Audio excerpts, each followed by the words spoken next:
Welcome to Style with Trish. I have an amazing guest lined up for you today. Her name is Francheska Felder, aka Fancy, and she is the CEO and creator of Swagger magazine. So make sure you stay tuned. We'll be right back. Every day a woman reigns. It's time to live your dreams. Nothing's gonna stop you now. Keep going, keep going, keep going. Every day a woman reigns.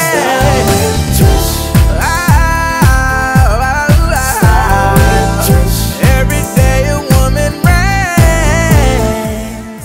Welcome to Style with Trish. I have the media mogul herself, none other than Francheska Felder hanging out with us today. She is the queen that reigns over Swagger magazine. And if you haven't heard of Swagger, after this broadcast, you're going to know everything you need to know about them. Welcome to Style with Trish, Fancy. Thank you for having me. Absolutely. You know, you're one of my sheroes in the sense that you do it all and you do it all in excellence. For those of us, the few out here that is not familiar with Swagger, kind of break down what's outside of the magazine, of course, that Swagger is. What is it all about? Okay, so Swagger magazine is an empowerment and lifestyle publication for the intentional Black woman that likes to keep it real in life and in business. We also double as a PR boutique. So aside from our advertising services that, of course, we do offer with the magazine, we also offer public relations services. And what we say is that we strategically execute brand campaigns for Black women-led businesses so that they can receive more visibility and establish themselves as an authority. And that's she said that in a nutshell. Okay, that's why I love her. Let's start out with Swagger, the name. How did you come up with that name, and what does it mean to you, the name Swagger? Well, for one, I'll say when I think of Swagger, you know, I kind of think, of course, most people think about your style, but for me, it's more about like how you carry yourself. Whenever I interview people, I always ask them, what's your swagger? What makes you who you are? You know, because I feel like it's our individuality, it's our creativity. And so, as far as the name, initially it was spelled with two G's, Swagger. And as we were designing our very first cover, the graphic designer said that spelling was too masculine for a women's empowerment magazine. Wow. And I thought, but it made sense, you know, and so he suggested that we take away one of the G's and make it a H, and then we have swag her, you know. And so now it's Swagger, and it's worked, you know. And plus there is a Swagger magazine. I think that's for men. So, you know, it helps distinguish between the two. Yeah, and speaking of your brand person that you work with, how important is it? Because I know you have clients that you help brand, but how difficult was your journey in branding Swagger, and what is some advice that you give some of your clients in the importance of branding? One thing I found is a lot of people, they have products and they have services that they have and they want to push, but they're really missing the branding piece of what they're trying to do. I'm a Libra, and you know, I think that's why I'm such a good publicist. I like to say anyway, because just the way things look, the image, that's very important to me. I have a good eye for detail. But it still was a little bit of a struggle because I never worked like in corporate America. So I had to find my own tactics, and, you know, and like really everything was trial and error, but social media really helped a lot. And I will say another strategy that also really helped was networking. When I first started out, some kind of way, somebody asked me to interview somebody for a social club. And then the other social clubs in the area began to also ask me, you know, like, oh, can you come cover this event? And so I got in good with the social clubs. I never joined any, but I would cover their events, and that just kind of helped us to grow. And then we experienced a lot of other growth, like about 2014, when I really got active on Instagram.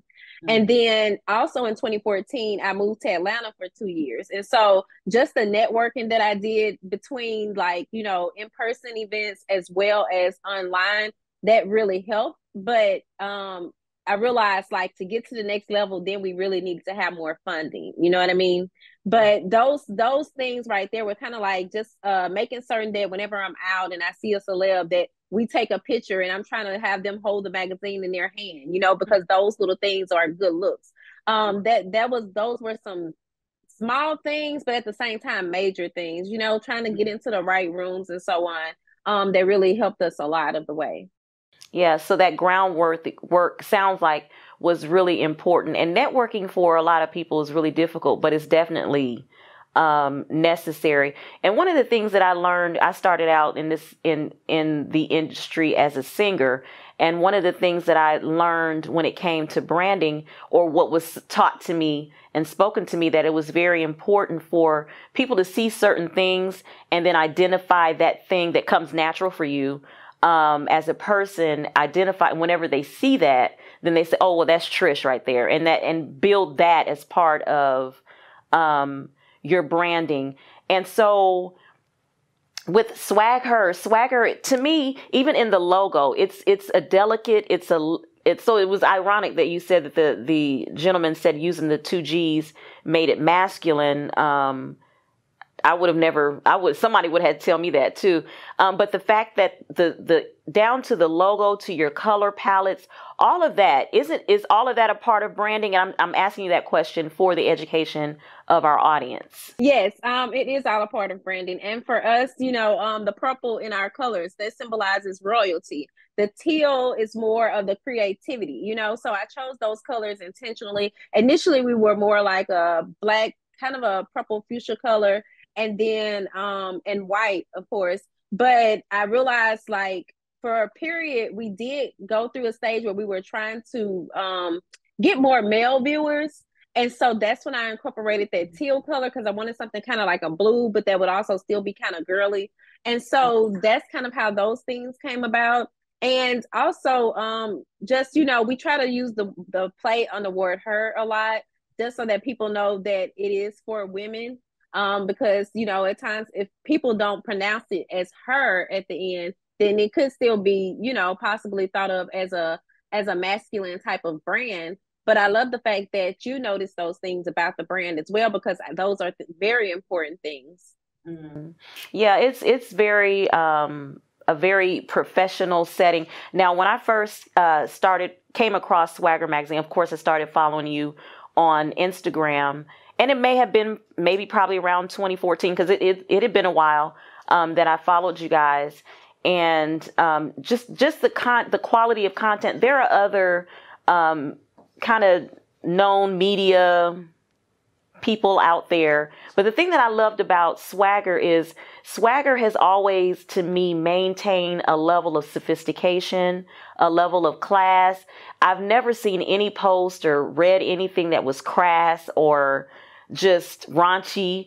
And how is it that you're able to maintain, because we already know in media you're going to catch and grab attention with raunchiness, with drama, but how is it that you have been able to climb the ladder when it comes to levels of excellence in the area of media, and not falling into that type of, you know, disdain as far as just doing it and putting anything out? And that's a good question. And again, I appreciate you for noticing that. But what we try to focus on more so is like positive and informative news. Of course, being social media, you know, we have to incorporate the humor and the celeb stuff. But Mm-hmm. what we started out as, and still are is an empowerment publication. You know, we added on the lifestyle because I thought that would help, you know, garner some more viewers, but it has been good as well. But there are just certain things that we try to avoid, you know, and I try to make certain that if we're gonna share a news story, that is something that's actually going to provide value of some sort or some humor to our audience. But one thing we try to stay away from is like messy divorces and, you know, like the gossip. We try to avoid those type of things, because I feel like there's enough outlets out there that are doing it. So I wanted us to be different. But I will say it does kind of hold us back at times, you know, because people feel like, oh, you're playing it safe. Or I've even had someone tell me, you know, well, only publishing positive news, you know, that's kind of one-sided. But we do also publish very serious news at times. I don't think people realize that, you know, but we kind of still pick and choose. And then, of course, you want the news to be credible. So we don't always have the resources to get to those, you know, the actual sources or the individuals in the stories. And so we kind of avoid those sort of situations. But if it is something that we can get a firsthand account from, then, you know, we do that. But it has been difficult because there's been a lot of times when I just want to be like, you know, I'd love to try this because I see it working for other brands and so on. But I always kind of felt like it wouldn't be genuine to who we were, and I didn't know where it might lead us to if we were to go down it, you know, down that path. And I think I've met a lot of people. It's ironic. I've met quite a few people just because that's something that we have in common. We follow you on on social media, not just Instagram, but that's where I started. And we've been able to, that your Swagger magazine is our commonplace. It's funny because our winner for last season for the Queen for a Day, Jasmine, I don't know if you know who Jasmine is, Jasmine Clark. She's out of Atlanta as well. She was like, oh, she said, I saw your advertisement with Swagger magazine. And I said, oh, this might be something that I want to apply for. And so through your representing us, thank you for that, and doing our PR work as far as pushing that contest, we were able to connect with her. And she is a beautiful person. What she does is she sells quality hair weaves and wigs and ponytails, and her level of standard of classiness is, I can tell she follows you.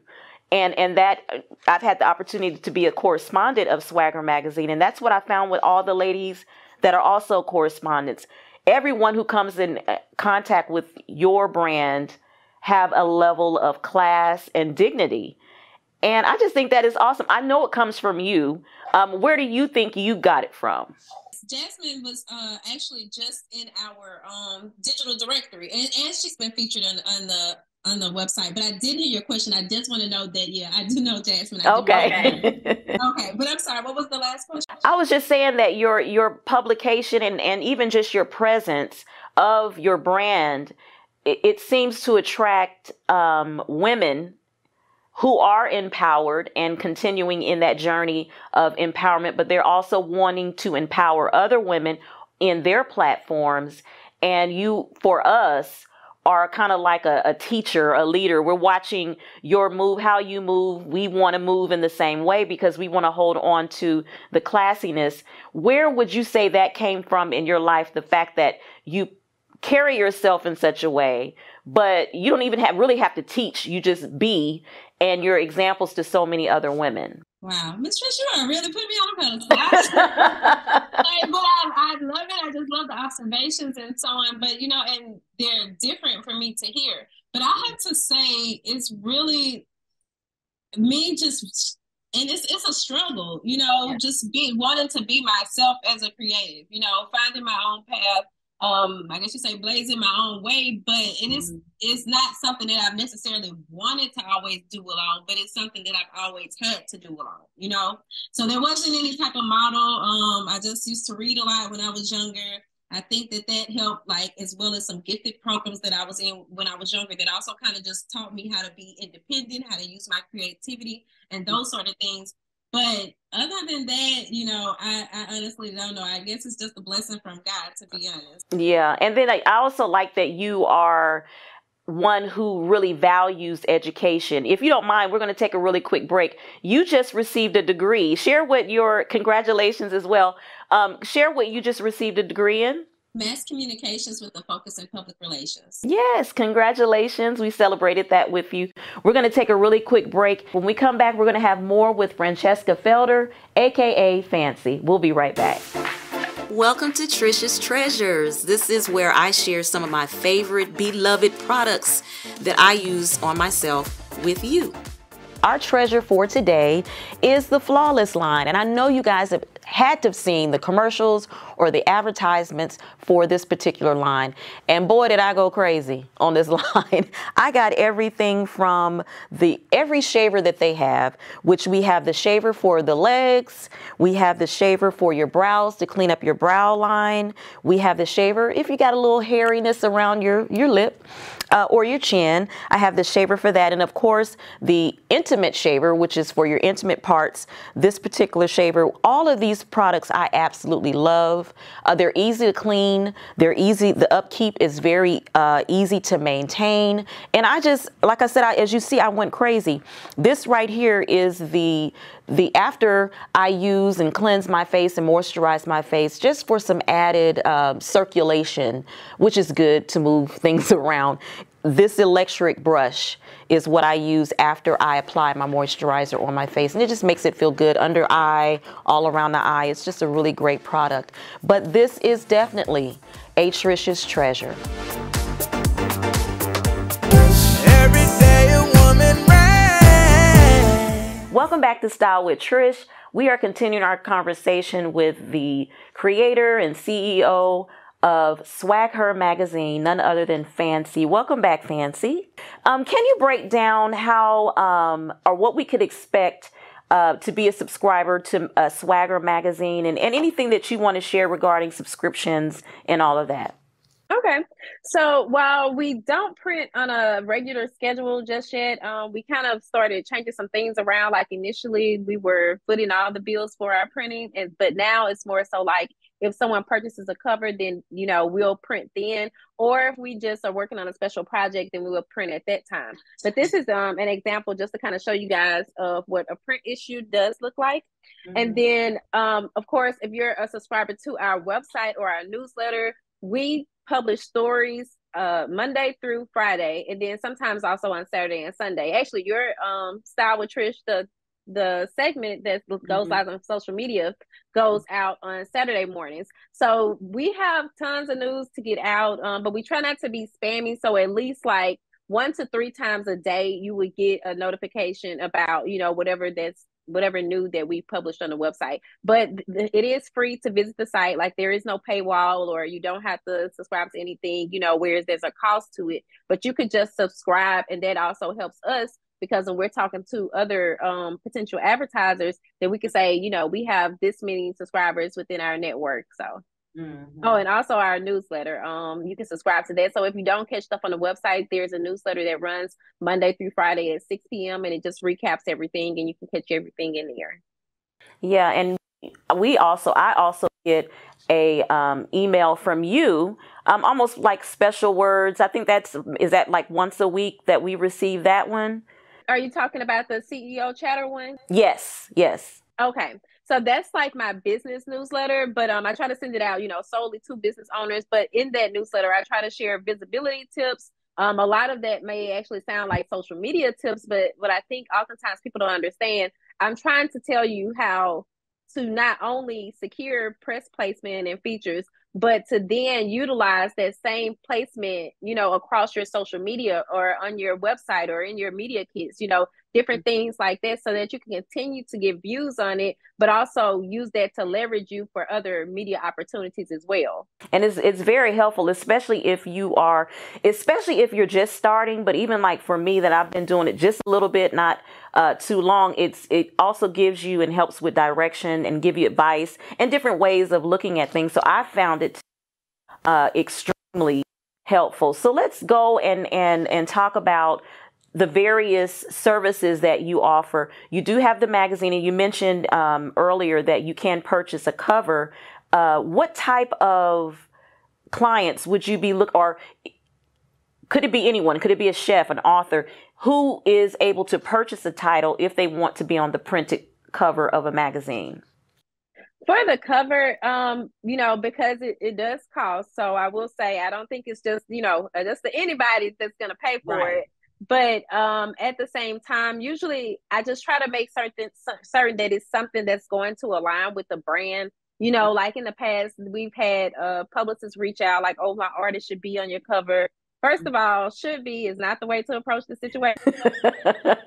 But then also, they may just not have that image that we're looking for, because the thing that I think oftentimes people don't understand, especially like if it's a cover that we're producing, we're producing a whole issue, we have to make certain that people are going to want to pick that issue up. Like, is this something that they're going to read? Are you going to be recognizable? And I think oftentimes a lot of people kind of struggle with it, but that's just how it works. You don't see people in these really big name magazines, whereas you don't know who that individual is, Right, so right. that is of importance. But of course, now if it's a paid cover, then hey, we're gonna make you into somebody almost. We're gonna definitely, but I've really seen what covers can do for individuals. Like if your brand might have just kind of been coasting along, but then people see that cover and it's like, hold on, I knew she had a little business, but I didn't know she had all this going on. So it's a great opportunity for individuals. But then we also have you can purchase a feature within the issue. It may not be the cover, of course, the back cover. We have inside covers and stuff for sale. But there's a variety of ways that you can do it. But what we have been doing is now we have the visibility vault. And within that vault, there is a VIP package. And so that package actually includes a photo shoot. So now it's not just you submitting photos, because oftentimes people don't have, their photos up to par, no matter how you tell them you need to have professional photos on deck. Yes, ma'am. So like, to ensure that and to make sure that our look still looks good, you get those photos. Well, we do the photo shoot and you get the photos and everything, but then you also get placement within all of our other outlets. And oftentimes I think people don't realize that we had about 6 outlets, but our bulletin newsletter ended when bulletin ended. That was a part of Facebook. So now we have about 5 outlets when you include the podcast and everything. And how important is, I already know the answer to this, but I want you to share it with our viewers. How important is it to ensure you have a budget? I oftentimes think people think that we print magazines and just, and it's just like the money's just falling off trees, and so nobody's paying for it. But like, hey, we need their support, but at the same time, they have to have some type of budget, because your budget really determines your visibility. It's going to determine your reach. Like, even if you're doing Facebook ads, you know what I mean? The more money you spend, the bigger the audience is going to be that you're able to gather to view those ads. But when you're only going in with $5 to $10, then you might get like 1 to 40 hits or something, if even that much. So I really think if you look at it that way, that kind of, helps change the perspective of things. And I think that it's just as important. I feel like marketing and all of that visibility, creating that space for you should be in the budget of whatever it is that you're creating. If you're writing a book, include that into your budget. I think that's smart, just smart business, because you could have the best book in the land, but if no one knows about it, then it's really not doing you any good. So you can do, because you want to put out quality product, yes, but you also want to put out and put aside and set aside enough budget so that you can help push that good project out there. And I think that is, and even like you said, you can do Facebook ads and things of that nature. I know for me, like I said, I was doing music before I got into this particular area, and people really thrive off of, I've had placements in magazines. I've had placements on radio station sites when I was singing and all of that. And when I post that, I get more response from followers on social media when I post things that I have actually budgeted and invested in myself in. I get a response from that. Yeah, I did social media. I probably need to do better with social media as well. But even when we advertised with you, I could take a screenshot. Hey guys, Swagger Magazine is pushing Queen for the Day. And it gets a different response from people. Go ahead. It shows that you, like you just said, like you're investing in you. Mm-hmm. You have the funds to invest in you. You know what I mean? Like, and that's what people are oftentimes, a lot of people, it seems like now, they don't really want to do as much with you if it doesn't seem like you have something, that's something right. of value. So to be able to show those past placements and things like that, or even I know like whenever we show our billboards, people are like, oh my gosh, y'all had a billboard, even though they're now more coming for people, but it just shows like also we're not just trying to put you on the cover of the magazine, but we're also trying to market you in other areas, Yes. so we're pushing you because that's pushing us as well, but I think again, it takes somebody who's actually, really serious about their business, because like you said, you can have the best quality product, but if you're not really marketing it, then how are people going to know? Like I had a client that within 3 months of writing and publishing her book, she actually became an award-winning author. And not just how a lot of times people are like, and not to say there's nothing wrong with being a Amazon bestseller, but she was actually a Biba award-winning author. And I say that to say, but she marketed the book. She had a strategy. She had a vision for it.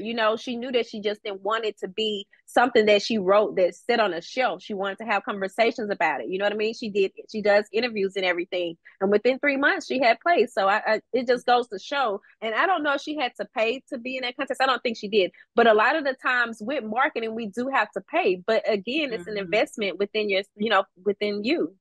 So it's all about advertising. It's all about marketing and promoting yourself. So we have a few minutes left. I wanted to leave off with you sharing a couple of just inspiring and encouraging words from or for women who are really trying to pursue their dreams, who's trying to figure out their style, personal style within whatever industry that they're working and operating in. Kind of share some words of encouragement and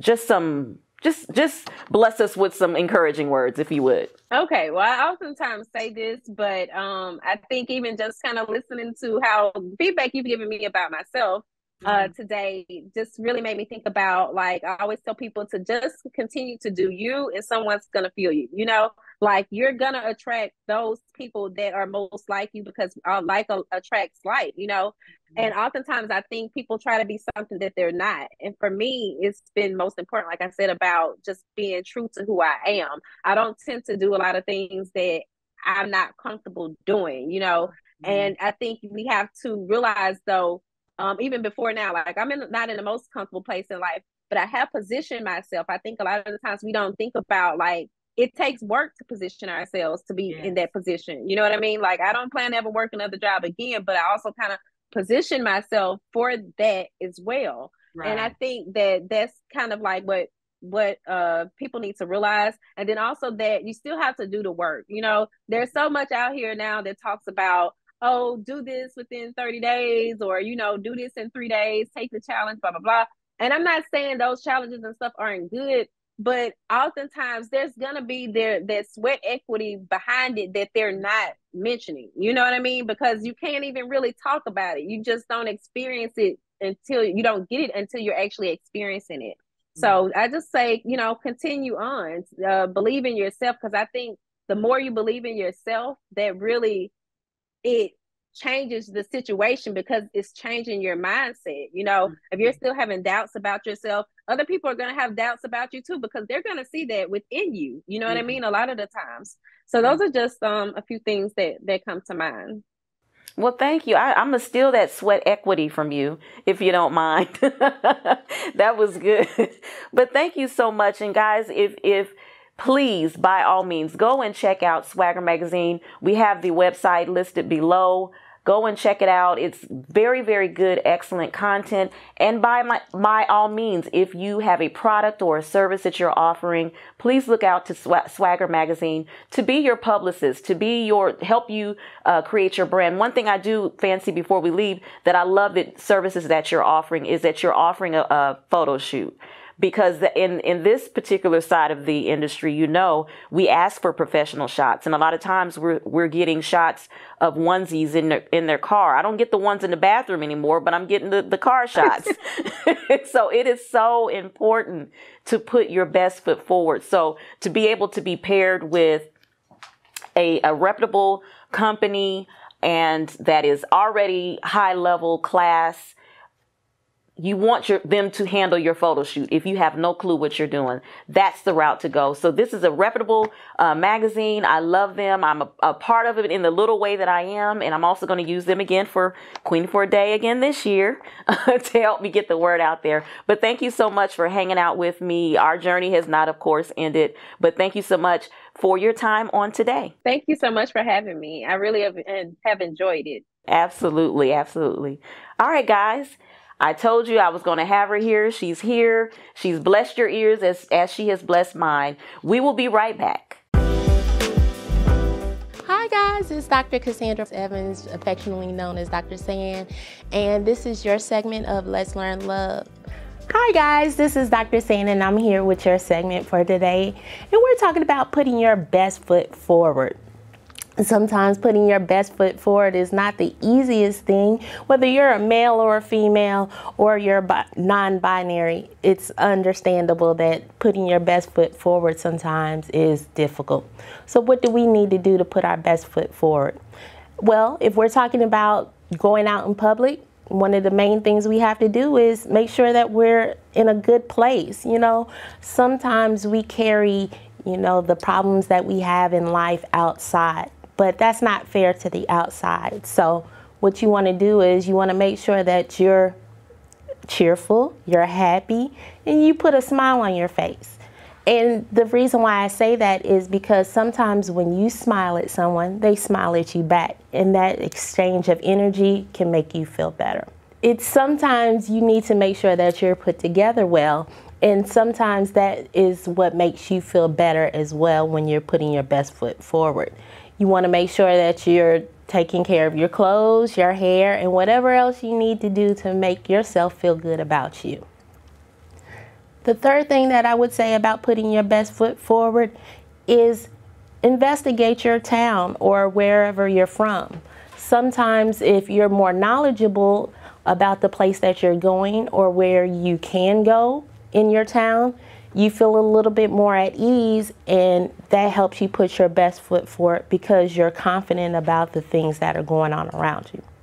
So tell me what you think putting your best foot forward looks like, and make sure that you reach out and you contact us and you follow us on all social media.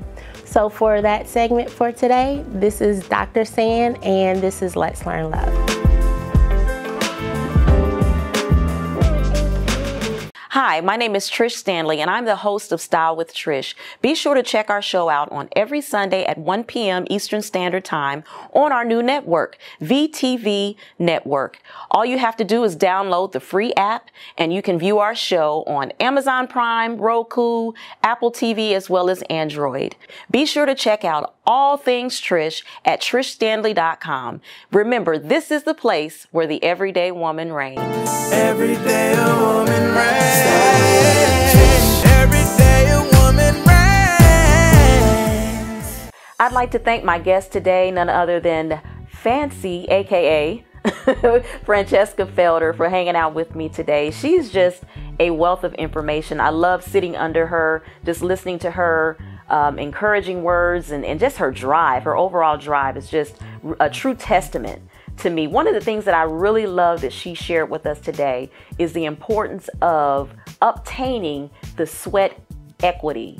And what she meant by that is whatever you put your mind to, whatever your goal, whatever your dream is, you have to expect to put some sweat equity into what you do. Nothing is going to come easy. Nothing is going to come without issues. But you have to be ready, willing, and able to roll up your sleeves, get your sweat on, and get the job done. I love that. I love that. I love that. And thank you guys so much for hanging out with us on today.